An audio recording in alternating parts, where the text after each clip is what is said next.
Nakasaad sa parehong apela ng defense team ni dating Pangulong Duterte ang pahayag na hindi siya magpapatuloy gumawa ng krimen. Sabi naman dyan ng palasyo, tila umamin na rin daw ang kampo ni Duterte na gumawa talaga siya ng krimen. Para sa iba pang detalye, live mula sa Malacanang, nasa frontline ang balitang yan, si News 5 Palace correspondent Maricel Halili. Maricel, ano pa ba ang mga naging pahayag dyan ng palasyo tungkol dito sa hiling ng kampo ni dating Pangulong Duterte?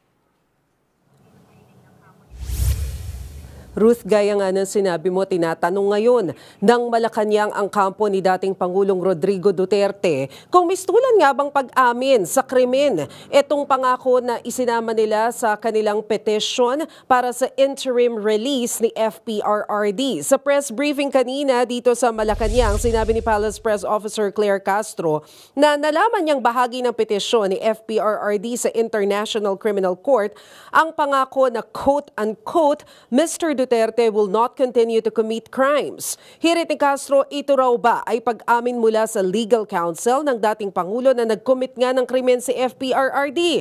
Pero ito raw ay isang tanong lang naman. Ang desisyon daw sa petisyon ay nasa kamay pa rin ng International Criminal Court. Pero sana raw ay mapapaniwala nila ang ICC judges sa mga pangakong ito. Nilinaw din ni Jose Castro na walang kinalaman si Pangulong Marcos kung may kasunduan man sa pagitan ni Vice President Sara Duterte at kapatid nitong si Senadora Amy Marcos. Sinabi kasi ni VP Sara na hostage niya ngayon si Senadora Amy. Ang senadora raw kasi ang magbabalik sa Pilipinas kay dating Pangulong Rodrigo Duterte. Narito ang bahagi ng pahayag ni Undersecretary Claire Castro. Well, yan po ay kasunduan ng dalawa, ng Vice Presidente at ni Senator Amy Marcos. Ang Pangulo ay hindi at walang partisipasyon sa kanilang naging kasunduan. It is, the President is not a privy to the contract or agreement between a user and a person willing to be used. Hindi walang kinalaman ng Pangulo sa kontratang kanilang pinasukan, yung isang tao na manggagamit at isang taong willing magpagamit.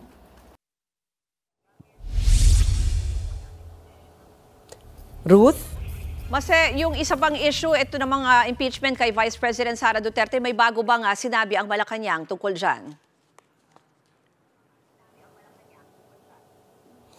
Ruth, kanina tinanong nga natin si Undersecretary Claire Castro tungkol doon sa pangamba na inihayag ng ilang mga miyembro ng House of Representatives tungkol doon sa pagsama ng ilang senador kay Vice President Sara Duterte. Matatandaan kasi natin na sa pagbisita ni VP Sara sa Kuala Lumpur, Malaysia, kasama niya roon sina Senadora Amy Marcos at Senator Robin Hood Padilla, pawang magiging mga senator judges sa pagharap ni Vice President Sara Duterte sa kanyang impeachment trial. Alam mo, ang sabi ni Jose Castro, ang personal niyang opinion tungkol dyan, sana naman magpakita ng kaunting kahihiyan ang ilang senator judges. Dahil malinaw daw na nakasaad sa batas na kapag senator judges, dapat ay nagpapakita ng neutrality. Hindi raw lantarang nagpapakita ng kanilang mga biases.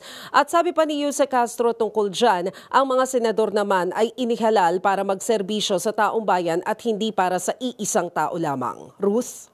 Yan po ang Express Report ni Maricel Halili. Mga kapatid, ako po si Ruth Cabal.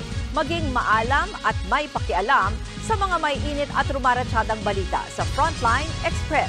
Para maging updated sa balitaan, mag-subscribe lang sa social media pages ng News 5.